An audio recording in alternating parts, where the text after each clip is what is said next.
Hello Neethu മോളല്ലേ? ആ അതെ, ഇതാരാ? എടാ ഞാൻ നിന്റെ കൂടെ പ്ലസ് ടു പഠിച്ച രേവതിയാ. ആ രേവതിയാണോ? സുഖാണോടി? ആ സുഖാടി, നിനക്കോ? ആ സുഖമാ. എടാ പിന്നെ ഉണ്ടല്ലോ, നെക്സ്റ്റ് വീക്ക് മൺഡേ എന്റെ ചേച്ചിയുടെ കല്യാണം കേട്ടോ, പ്ലിങ്ക് ഓഡിറ്റോറിയത്തിൽ വെച്ച്. നീ എന്തായാലും വരണേ. ആ വരാടി. പ്ലിങ്ക് ഓഡിറ്റോറിയം അല്ലേ? വരാം. ഉറപ്പാണല്ലോ അല്ലേ? ആ ഉറപ്പായിട്ട് വരാടി. നമ്മുടെ കൂടെ പഠിച്ച എല്ലാരും ഉണ്ടാവുമല്ലേടി? ആ എല്ലാരും വിളിച്ചിട്ടുണ്ട്. നീ നേരത്തെ അങ്ങ് എത്തിയേക്കണം കേട്ടല്ലോ, മറക്കല്ലേ? ഇല്ലടി, ഞാൻ നേരത്തെ വന്നിരിക്കും, ഉറപ്പ്. പിന്നെ അല്ല, ഞാൻ എന്നാ പിന്നെ വിളിക്കാടി. ഓക്കേടി ശരി. ആരാടി വിളിച്ചേ? അത് എന്റെ കൂടെ പ്ലസ് ടു പഠിച്ച ഒരു കൂട്ടുകാരി അവളുടെ ചേച്ചിയുടെ കല്യാണം പറയാൻ വിളിച്ചതാ. ആണോ? അതാണോ പ്ലിങ്ക് ഓഡിറ്റോറിയം എന്നൊക്കെ പറഞ്ഞേ? ആ അതെ.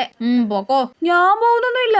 പിന്നെ നീ എന്തിനാ ഓഡിറ്റോറിയം ഒക്കെ ചോദിക്കുന്നുണ്ടായിരുന്നേ? അമ്മേ, നമ്മൾ കല്യാണത്തിന് വരുന്നില്ലെന്ന് പറയുന്നതിനൊക്കെ നല്ലതല്ലേ കുറച്ച് എക്സൈറ്റ്മെന്റോട് കൂടി കുറച്ച് നാച്ചുറൽ ആയിട്ട് അഭിനയിച്ച് വരാന്ന് പറയുന്നത്. അപ്പൊ അവർക്ക് നമ്മൾ കല്യാണത്തിന് വരത്തില്ലെന്നുള്ളത് സംശയം തോന്നത്തില്ല. പിന്നെ എപ്പോഴെങ്കിലും എവിടെയെങ്കിലും വെച്ച് കണ്ട് നീ എന്താടി എന്റെ ചേച്ചിയുടെ കല്യാണത്തിന് വരാഞ്ഞേന്ന് ചോദിച്ചു കഴിഞ്ഞാൽ പറയാം, അയ്യോ എടി എനിക്ക് അത്യാവശ്യമായിട്ട് വേറൊരു സ്ഥലം വരെ പോകാനുണ്ടായിരുന്നടീന്ന്. എങ്ങനെ ഉണ്ട് എന്റെ ഐഡിയ? ഇതെന്തൊരു ജീവിയാണോ എന്തോ.